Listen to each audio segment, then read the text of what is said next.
guys? It is Thursday morning, midday. It is the Digestif. How you doing, everybody? I am comedian sommelier Sam Mushman, Robbie Sco. To my left, he's here. He's awake. He's alive and well. He's wearing what most of those kind of autistic anime kids wear from a T-shirt perspective. This is the kind of shirt you wear out into town, but then again, Robbie could, and he does. Yeah, I used to ridiculously wear these underneath suit jackets. It's like a good old space graphic tee. James Webb Telescope Celebration. The suit jacket brings it together.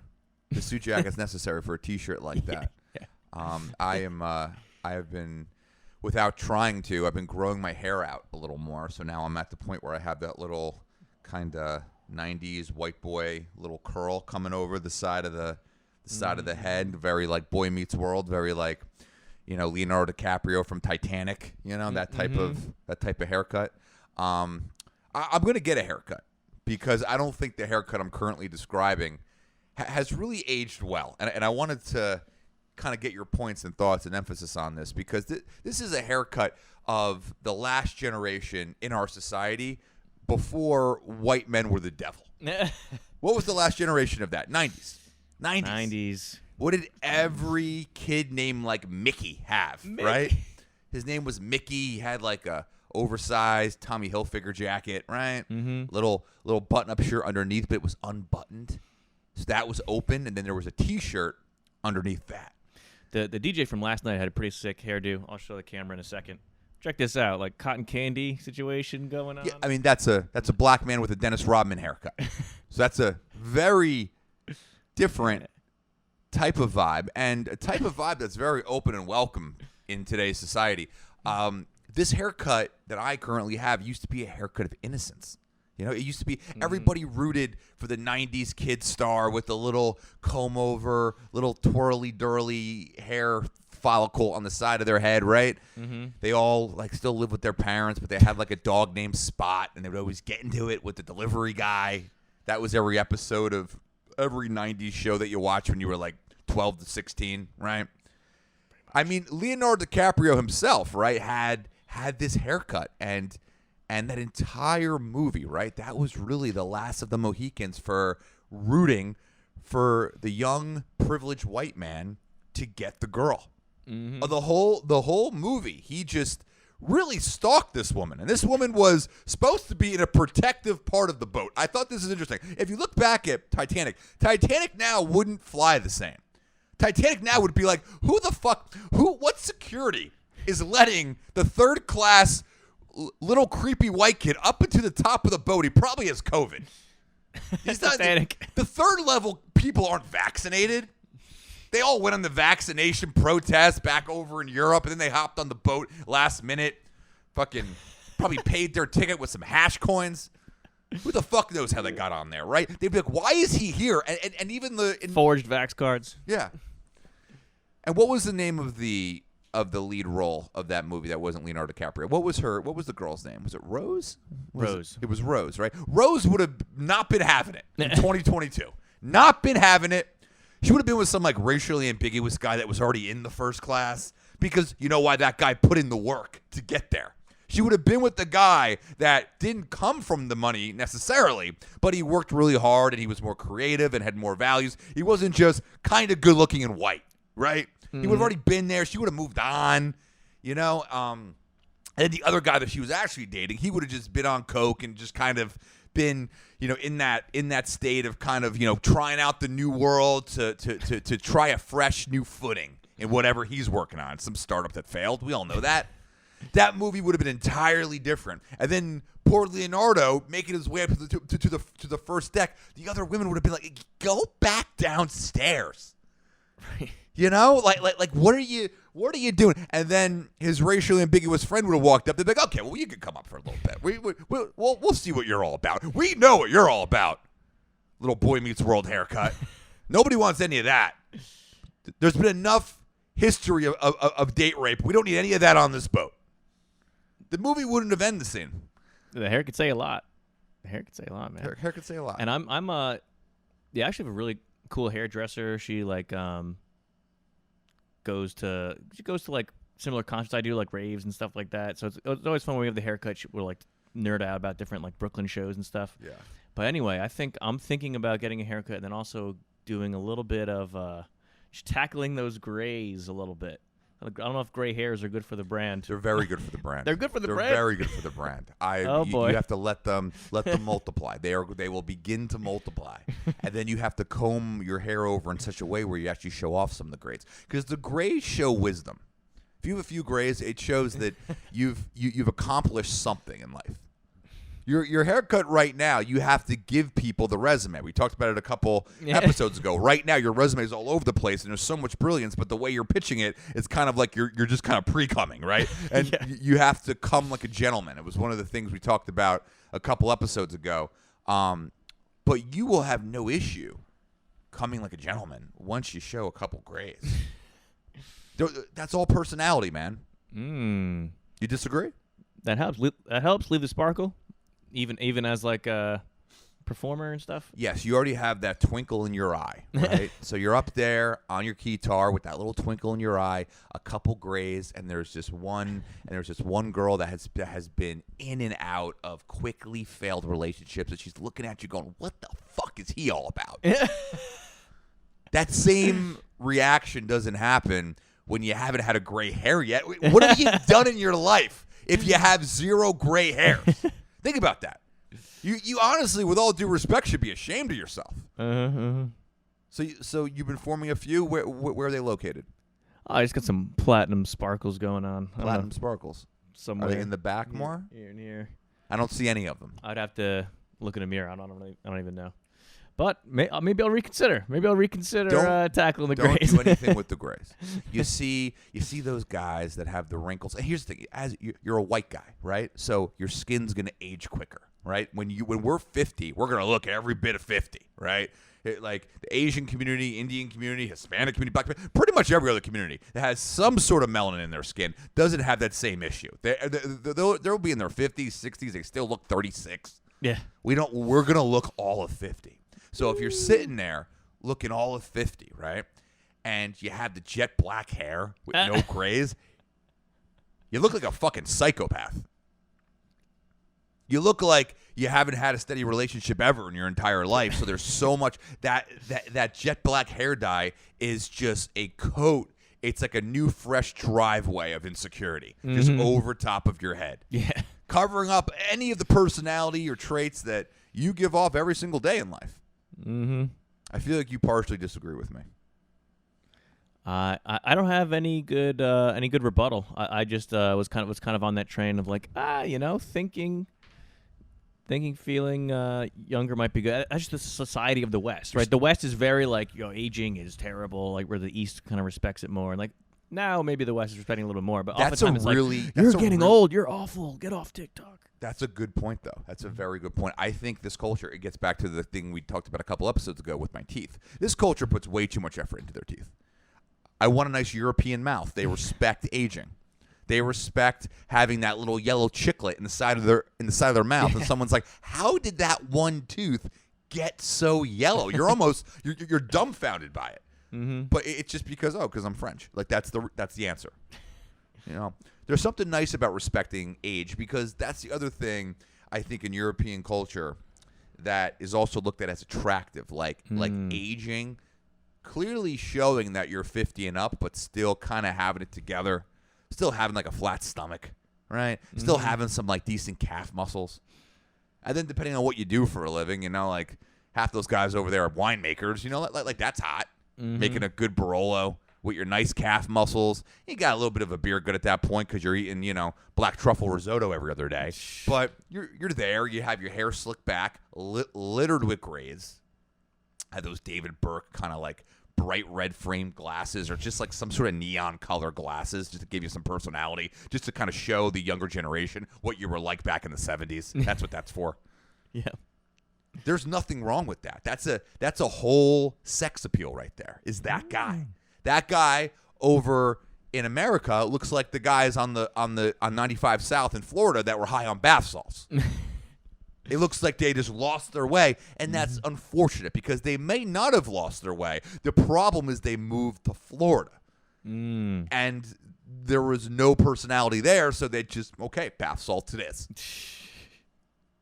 I don't know. I think it's something to be considered. Yeah, I'm looking to get rose-colored tint glasses to wear. I think I'll start wearing glasses indoors all the time like a jackass. Just to, Yeah, you should. cover up the eyes and just, have that vibe. Lucas will always wear these shades of glasses indoors that kind of look fresh. No, he does. He pulls that off nicely. He does. What's it called? We have not talked about wine or anything else on this show that is called the Digestif in many weeks.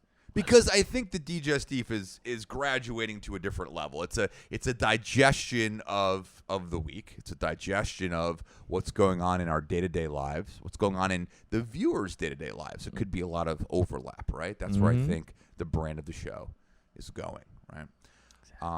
But that being said, I did want to make a quick point regarding the wine industry as a whole. We are just as we are entering the recession, as prices are skyrocketing, as we are going through this entire stage in our society, recalls now are just fine. Everything's recalled. Have you noticed that? There's like 4 different major car brands have done a massive recall on every one of their models. I've gotten 8 emails that my Jeep has been recalled, and I've ignored all 8 of them. I just don't have time to address it. I don't know how bad the recall is. I guess I'll find out the hard way. But now we're at the stage where wine is being recalled. Tampered bottles of Moet champagne recalled for deadly levels of MDMA. What exactly is? See, I don't fully understand MDMA. Also known as, it's ecstasy or Molly. Yeah, dude, party drug. But is it the same? Is it like the same relationship as crack to cocaine? Is that MDMA? Is that MDMA to ecstasy? Like, is it a slightly different form? Is it a lesser form, a higher form?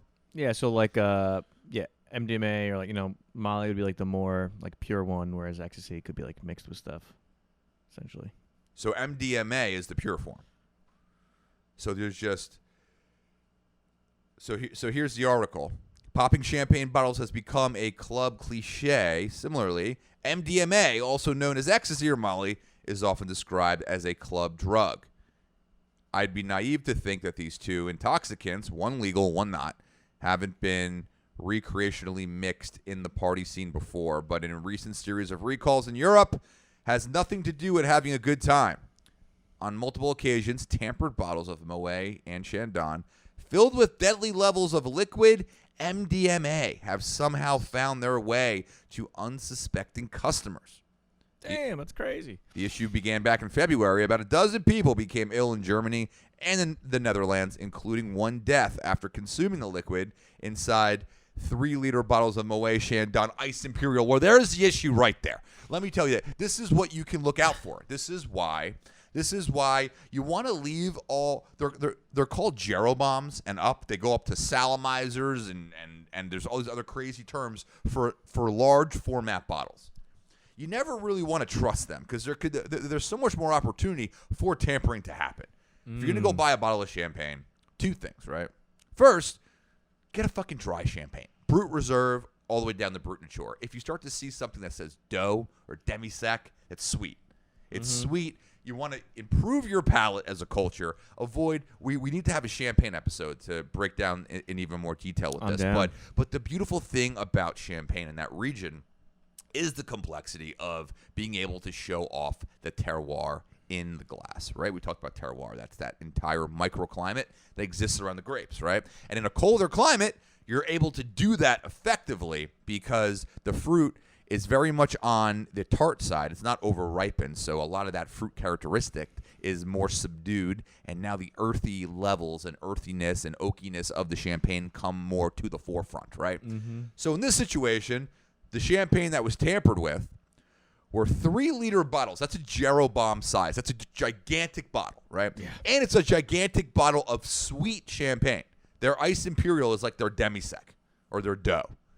That means the sugar levels in a process called dosage. It's the French term for adding sweetness to the end of the champagne process. There's dosage technically happens all the way down to Brut, Brut is dry, but there's such a minimal amount of dosage, it still tastes dry, but there's added sweetness to almost every champagne. If you see the term Brut Nature, that means zero dosage. So that's just your classic bone-dry, earthy champagne. Drapier makes a lovely Brut Nature. We will get a bottle of that for one of these episodes. But the reality of the situation is that's why this is happening, because people are meddling with the dosage part of this process, I think, because you're fermenting the juice. You're having first fermentation happen in the vat. Then second fermentation happens in the bottle. The bottles are on the verge of exploding. What you do is you pop off the corks. You riddle the bottles to get all the lees, the dead yeast cells to the front of the bottle. Then you pop the cork off. You add the dosage. You cap it. And that's how you make champagne. I know that sounded like a lot. I just took what's really a 10-minute conversation and put it in like 10 seconds. But that's how you make champagne, right? So that dosage process in a huge bottle that's already sweet. I mean, who the fuck knows what was in that sugar? That's where the ecstasy's getting in. So I guess the takeaway from this, viewers, is if you're drinking sweet champagne, stop it.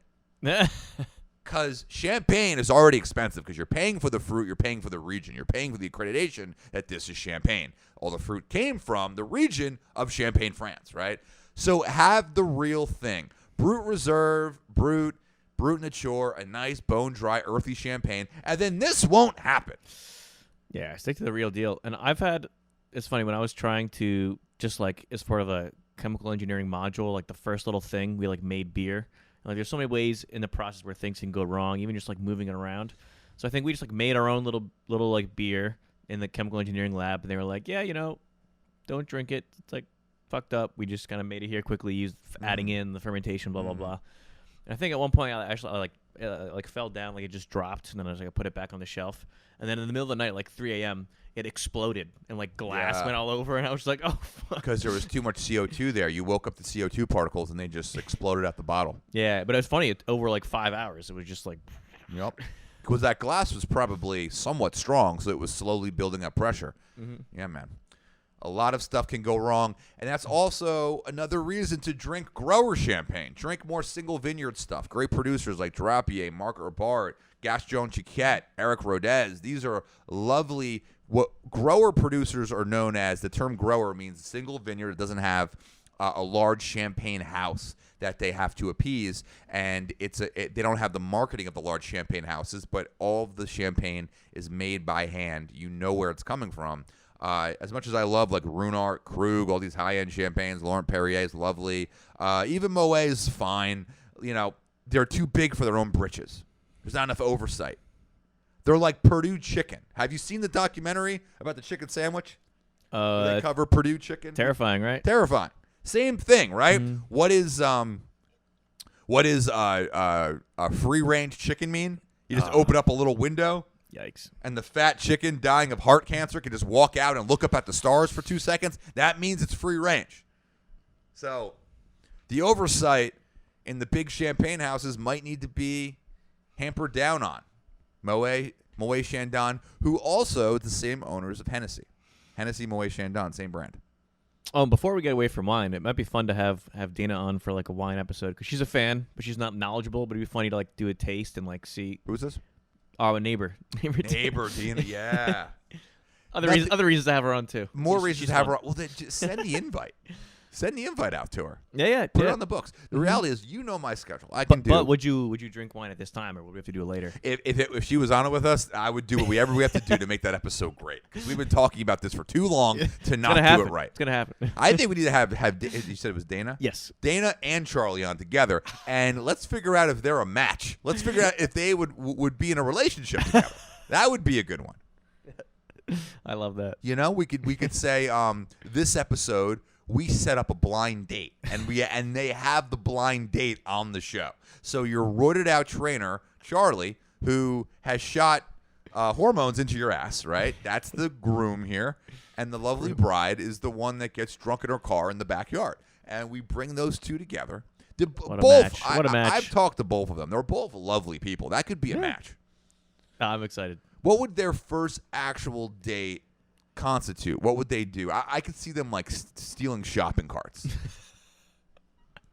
which is fun. We do it at the bar. We need a shopping cart to take the trash out. So I train my team how to properly steal a shopping cart. You take it. Yeah, no, it's part of the training. You take it out of the little shopping cart area. You pretend like you're walking towards shop, right? You're going for a nice shopping trip, right? And last minute, you veer off and you walk right around the building. Yeah. Stolen shopping cart. 1, 2, 3. Those are the ABCs, like the ABCs of closing, the ABCs of shopping cart theft. Easy. That's funny. Easy. Told them, couldn't put this in black and white in the training manual, but if you want to help run this kitchen, you need to know how to successfully steal a shopping cart effectively. That's funny, man. You recently opened up for a pretty big name in front of 10,000 people were in attendance. Ooh. Was this the largest crowd you ever played? I think it was the largest. I played some like bigger shows, not with bands, but with like in like marching band scenarios at like Giant Stadium and stuff. It felt like like that doesn't count. Like you on stage performing in front of people. Playing keyboards, is the biggest show. Nice. Mm-hmm. Who was so you opened for who? Pat Benatar. Pat Benatar. Yeah, it was awesome. It was this great new singer, Madison Vandenberg. She's amazing. And what was the great venue? Band. It was at Albany Empire. It was in Albany, New York. So at like the New York State Capitol, and then it was Empire State Plaza, which is really nice. Like you walk in, there's these huge, like interesting looking buildings, Capitol building, like water, and like a big kind of like area going up with a nice big stage. Great. It was nice, very like professional sound equipment. And Pat Benatar's a badass. She got some swag. Yeah. She's cool, man. And the whole band. 10,000 people in Albany, New York. You played in front of the entire town of Albany, New York. Albany is small. They were saying that. Yeah, one of the sound guys was kind of telling me like, oh yeah, over there, that's this building, that's that building. And some people here call it Smallbany because it's really just like kind of like a it's not big, tight knit community. It's not big. That could be a good spot to have a live podcast because now the whole town knows you. Yeah, exactly. A little live podcast. The Digestif on the street. Taking it to the streets. That would look like, I imagine, us being food critics. Grabbing like a little quick type of food at a bodega, talking about it, talking with people on the street. The one, the only, the third wheel is here, ladies and gentlemen. Hey! Wearing his Walgreens red on red. I mean, just like, can you take a look at him real quick? Ooh. You look like matching suit You shorts. look like a front lawn gnome. One of those gnomes that like people collect, like from the State Farm commercial, becoming your parents. The one woman had too many gnomes. He's like one of those gnomes. He's getting prepped for the food review. We're doing Jersey Mike's food Jersey review. Mike's food review. Can we make this an unboxing as well? No, we're not going to start unboxing stuff Oh on my the show. God. Can we please respect the audio levels Check that 1, Robbie 2. has so delicately curated on the show? Robbie delegated his audio levels so well that he didn't even have his microphone working last episode. That's how much he cares about the other people on the show. Woo! So, It's an air purifier. Walgreens, you're wearing a Walgreens Nice. t-shirt that says red noses equal happy faces. Is that what that says? I guess. Yeah. I think so. Red noses equal happy kids. It sounds like a quote for like child sex trafficking. Red noses equal happy kids. We got to put on the red noses, get the kids real happy, and then we gently tell them, come in the van. Come in the van, it's going to be okay. I couldn't think of any other need for that to be on a T-shirt. If you can tell me, then that would be great, because I'm at a loss for words. I worked at Walgreens for a month, right when the pandemic hit. During the pandemic. Right. Literally the month it happened. Because we know, Yeah, listeners, from the Caucasian Metronome episode, right? Because in the Hispanic culture, they have curated the grocery shopping evolution, and they do what they need to do to get by. That's what white people have the inability to do. So he rubbed some dirt in the wound when the pandemic hit. He worked at Walgreens for a month and a half, and now he's wearing a child sex trafficking T-shirt. They gave me it. Yeah, I remember that time of the pandemic. That's when I was still shaking in my boots, and he's like, "Oh yeah, I'm just at Walgreens." Oh yeah, every white person shaking in the boots. God forbid we have to do something that won't look good on the resume. Right? Isn't that the white guilt we all have? That's the white fear. You went out, but what about Grandma? Oh my God. You went out? You went shopping? Yeah. Grandma? I mean, just imagine the number. did I? Like if Lucas gave us his resume, the amount of odd jobs that are left off. He doesn't give a shit. You just do what you gotta do. You move on. Did I move in here like right when it happened? Like the No, it was month like it maybe happened? 7 months after. Oh, okay. Yeah, not in the thick of it. Not in the thing. Once we started living the life, we're playing. No. We're I playing at the remember. spot. We started. Yeah, We met yeah. Sam right when I moved in. Yeah. Okay. And once I met you, I knew everything was gonna be fine. I'm just like, you know what? We got this thing going on. This badass cat coming from New York. Like Somerville's cool again. Like everything's gonna be fine. When was Somerville cool? Somerville was not. Well, maybe not when I was alive, but Yeah. I'm sure at some point. Yeah. I think it used to be like cool in like a dangerous way, you know? Oh, it was dangerous, dude. Like 23 years ago, I was walking these streets, man. Mom would send me to ShopRite, pick up her tampons and other essential needs, and I would freaking, it was risky.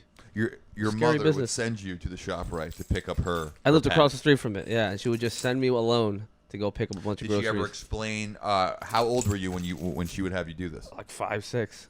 So did you ever question what they were going to be used for? Nope, I didn't know what anything was. Interesting. Yeah. Interesting. See, like that was the beauty of growing up when we did. It was really the last of the Mohicans for us to be able to do that. Last of the Nowadays, if a mother sent their 5-year-old to do that, they would just search it on TikTok. They would know immediately what they were, and they would come back in and they would like, but by the end of the week they'd have a tampon fetish. Yeah.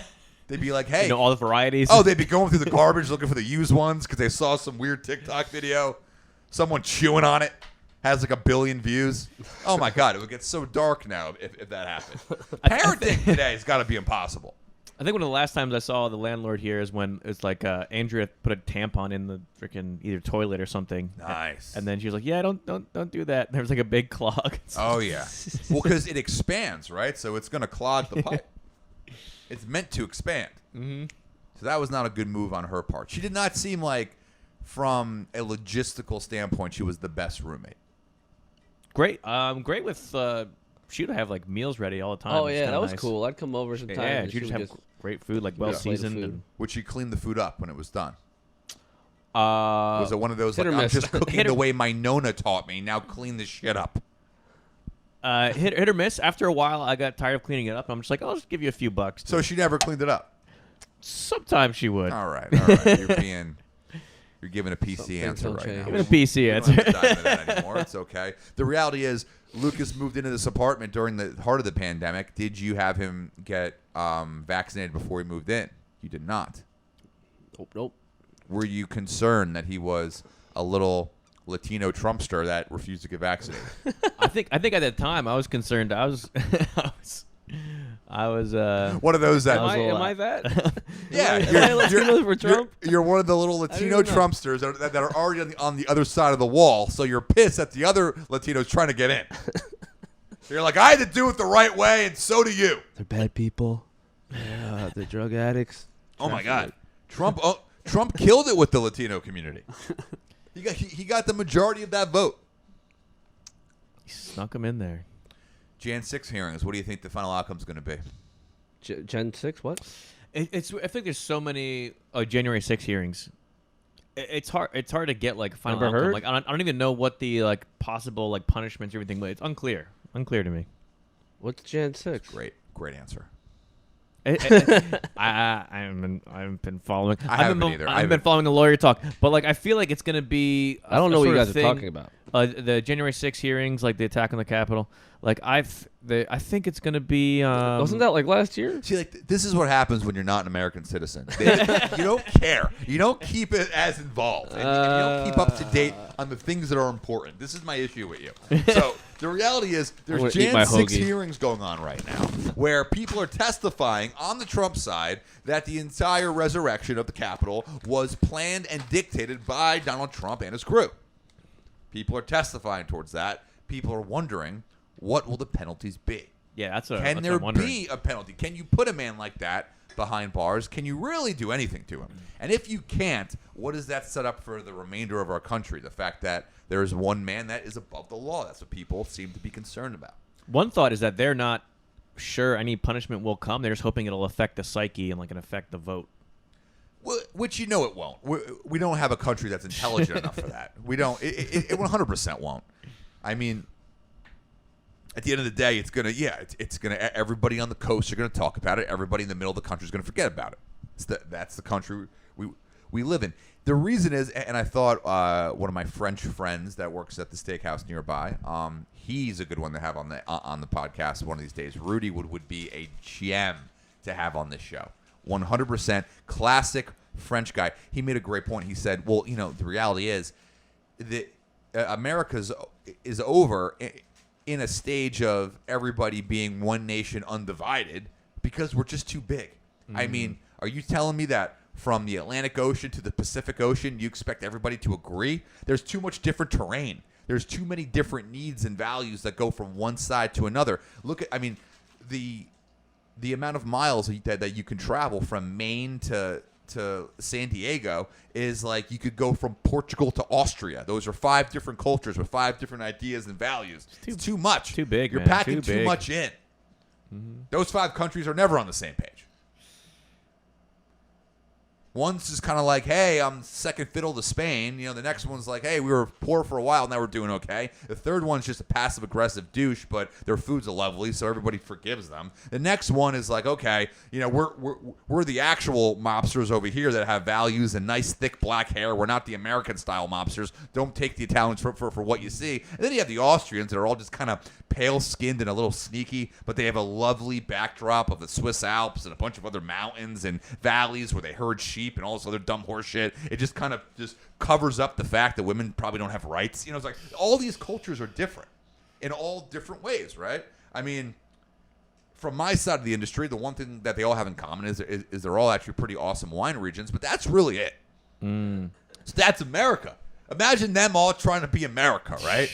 You have the Austrians that would be all like woke in a weird farm to table way. Like that's like Maine and New Hampshire, right? Would be Austria. They'd be up there. They'd be very pasty and sneaky, right? Kind of looking all like you a little bit, right? And then you go down, you have, Italy would be Florida. Italy would be in its own world. They would still be relying on the fact that they invented Penny Helvac. You can only go so far with that. So they would be like your Florida. And then you have like, France is in there right in the heartbeat. France is, I don't know what really France is. I guess France is a mixture of the metropolitan area to Chicago. It's kind of like when you look at Bordeaux and Paris, they're not really on the same page, but they both have the same level of passive aggression and crime. So it's like, and then you go across to the West Coast, you have all those, Spain, southern Spain is like the Latin Kings in LA, and then you have Portugal, which is kind of like Washington State. Nobody really cares. But yeah, you're right. It's just so many cultures, so many miles. Like, what would be a better way to dictate it? Like more power to the states, or how do you better deal with? I think it's moving there. I think it's moving. No, I do think it's moving there, where it's going to be like one nation, kind of divided. Yeah, they're going to change that. One nation, partially divided, with liberty and justice for all. Mainly, we'll still watch the Super Bowl. Yeah. One nation, kind of divided, with liberty and mixed opinions on Will Smith. That's kind of like the future that we're heading towards. There's too much. You can't have one of the largest atheist and evangelical populations on the same soil.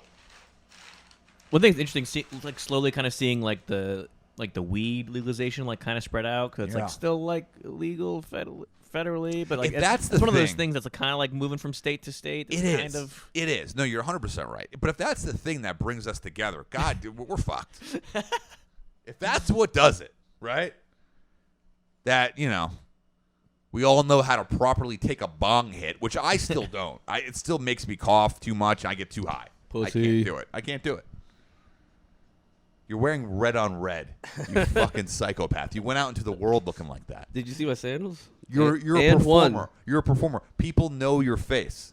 And that's how you go off on your day off. That's what you want people to think your income is, that you got to wear that when you go out. With the Jersey Mike. You should be ashamed of yourself. I've been also getting lazy with how I look on the way out. With the heat, my summer fashion sucks. I'm just going out looking like a fucking... No, my summer fashion's on point. Well, we just went to Charlie. That's fair. Speaking of which, we should get him back on here one day. So we had an idea, Lucas. We were going to take your lovely neighbor, or your former neighbor, Diana, and Charlie on the same episode, and we're going to say that this is a blind date episode. This is your first date. And we were going to orchestrate how that date would go and talk about some of the things that they could possibly do together, which I think would involve making methamphetamine. But I think they would have a lovely time. It would be a great reason to go to Tucson. You know? Yeah. They'd have a lovely time. So that's an option. We got to have the singer on the show. We have to start booking these people. I will get Rudy on the show. He's our lovely Frenchman, right? He would be a Bordeaux Bay. Guest. He was Bordeaux Bay. Bordeaux Bay. Yeah. Nice. That's a guy that he would bring a lot to the table, and we would have an entire episode about French culture, and it would very much coincide with the wine theme of the show. Mm-hmm. And I think it would be good. I'm down. Let's do it. We'll book it. Well, without further ado, ladies and gentlemen, as always, it's been the Digestif. You can follow us on Instagram, all other platforms at _Digestif. Video clips of the show there. Check us out. Spotify, Google Music. What the fuck? Help me out with this. iTunes, Spotify, Spreaker.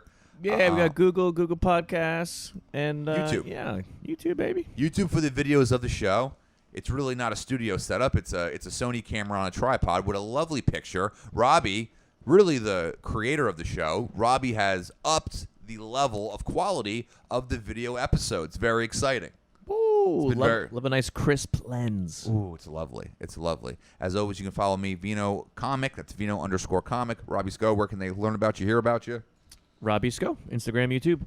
And as always, they can find That saxophone guy that saxophone guy at Jersey Mike's. at Jersey Mike's. Peace.